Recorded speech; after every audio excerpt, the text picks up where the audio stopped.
Hi, my name is Israel, and welcome to the second episode of Where is God, the series. This episode here is called The Pentagon and the Golden Ratio, and we're going to talk about the Pentagon's influence in all manifestations within our physical reality, within our visible light. To touch up on a couple of things that I showed in the first episode, a word that was mentioned was fractals. Many don't know what that is, but fractals are shapes that fit within the same shape, smaller and smaller to infinity, but also bigger and bigger to infinity. Microcosmic and macrocosmic, as above, so below. Also, visible light. What is visible light? Well, did you know that if all of existence was put into a circle, we can only see the luminous matter portion, the visible light portion within it, and visible light only accounts for 0.005% of what's infinitely out there. That means that the whole world you see around you in all its glory is only a very tiny fraction of what's infinitely out there, that which reflects light. This little yellow line here is all that we can see.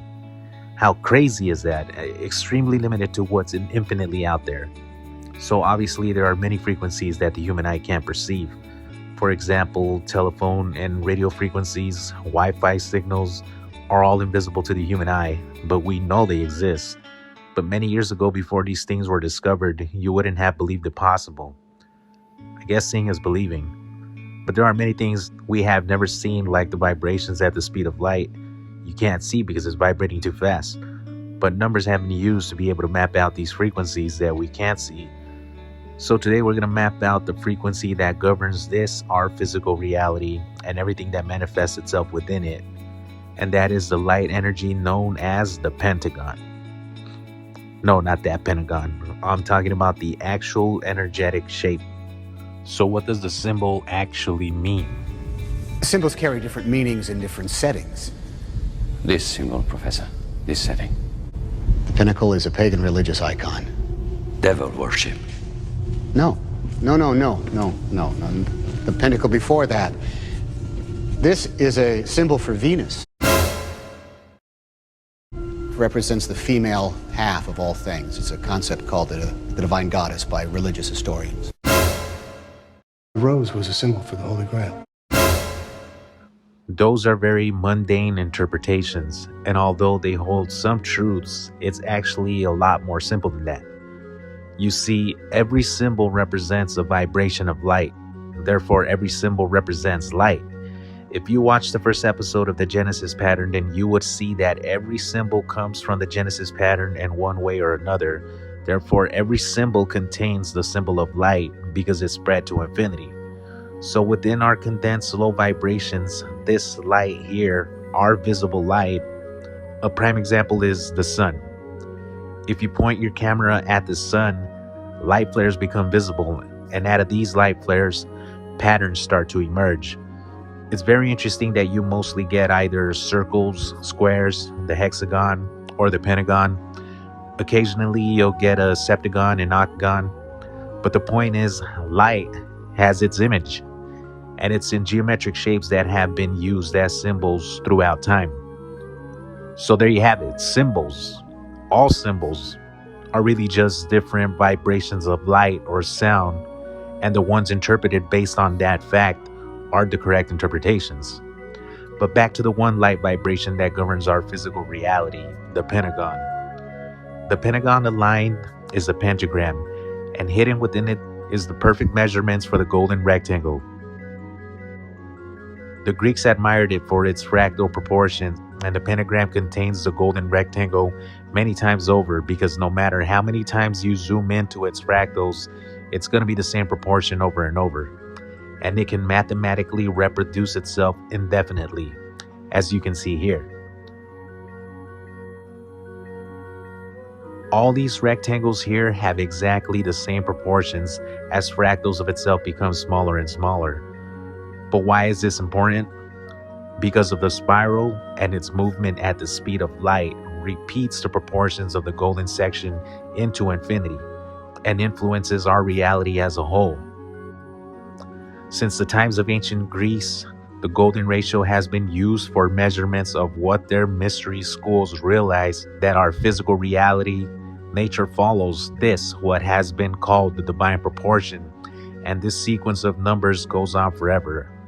Just a couple of examples: the shape of the nautilus shell, Romanesco broccoli, pine cones, a baby sweet is at first stages.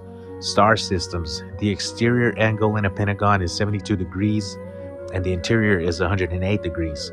When pulled out into the open, it's interrelated to this, the golden rectangle. This mathematical concept, when dividing 144 and 233, creates the golden spiral. Our Milky Way galaxy and star systems alike. Just a couple of examples on how everything that manifests into this physical vibration is forced to follow the energy of the Pentagon, the Pentagram, the golden rectangle, golden spiral, the petunia flower, star jasmine, the starfish. There are literally thousands of members in good standing, including us. We don't escape this vibration because you'll find the length of the golden rectangle from our arm to our elbow to our forearm, as well as from our hand to our fingers. And if you were to encircle the length of that and use the angles measurements, it'll be 137.5 degrees. And that number sequence is the face of a sunflower if you were to leave a dot everywhere the angle directs. Pretty cool, huh? It's even been called God's fingerprint because of its prevalence within our physical reality. And even our fingerprint has this mythical spiral. So a more appropriate interpretation for this symbol can be interpreted as the symbol of visible light within the electromagnetic spectrum. The symbol of the five senses. We see, touch, taste, smell, and hear. The 5 fingers on each hand and toes on each foot. The 5 elements in a pentagram. 1. Earth. From dust we came, to dust we shall return. 2. Water. Our bodies are made up of an average of 60% of water.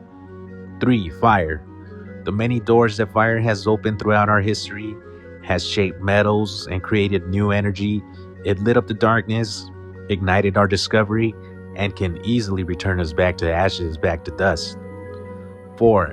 Air. From your first breath to your last is the breath of life you can't live without. And last but most certainly not least, the most important one of all, we have spirit.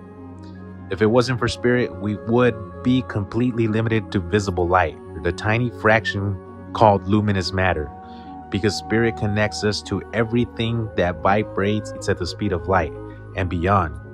It's our connection to God and everything that He has planned for us. The head of our bodies, our mind, connects us to spirit, connects us to God. God wants us to have a conversation with Him. And when your heart and your mind are in sync with your prayer, it emits at the speed of light. So you won't be able to see it, but you'll definitely feel it. And that feeling is your connection outside of this very limited physical reality. It's at the speed of light, maybe even faster and more powerful because it's your connection to God.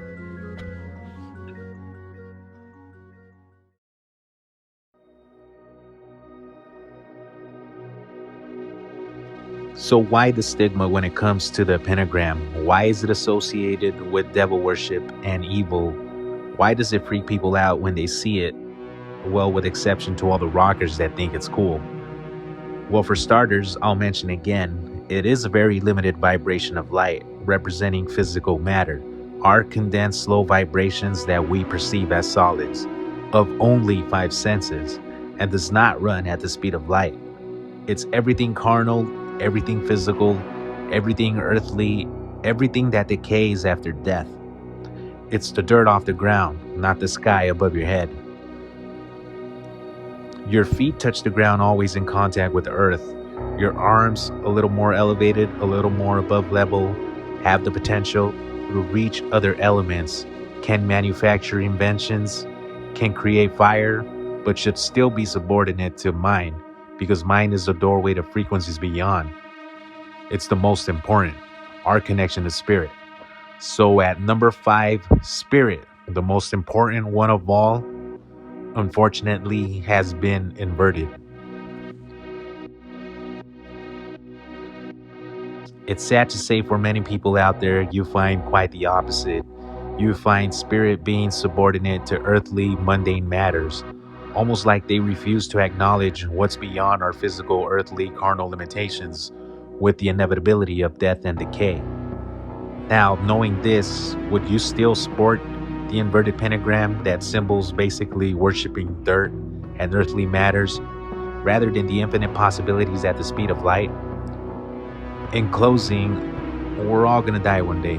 It is a scientific fact that hearts and clocks slow down as they approach the speed of light, the point at which matter is converted into energy, and we will all eventually approach that speed at the time of our inevitable deaths, converting our matter into energy, into pure white light.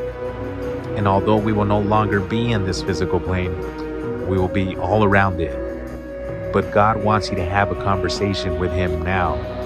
God wants you to utilize spirit and approach the speed of light now without having to die.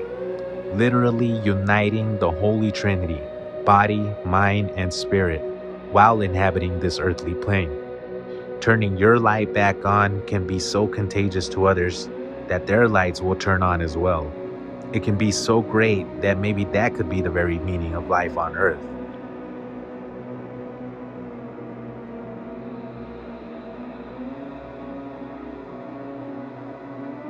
To summarize everything that was explained today, finally, the true meaning of the symbol of the Pentagon/pentagram, which is the symbol that represents our physical reality and everything that manifests itself within it.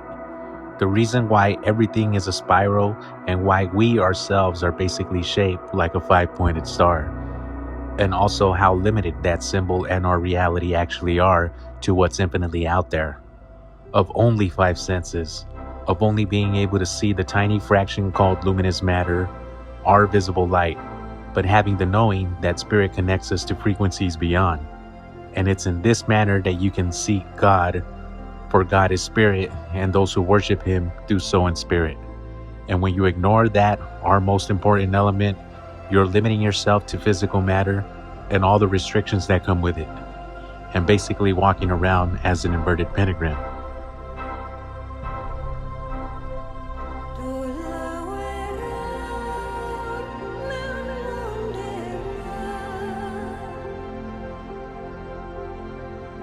More to come, so much more to explain. It's Why, Where is God is a series. But for now, thanks for watching, thanks for listening. Hope to see you again next time.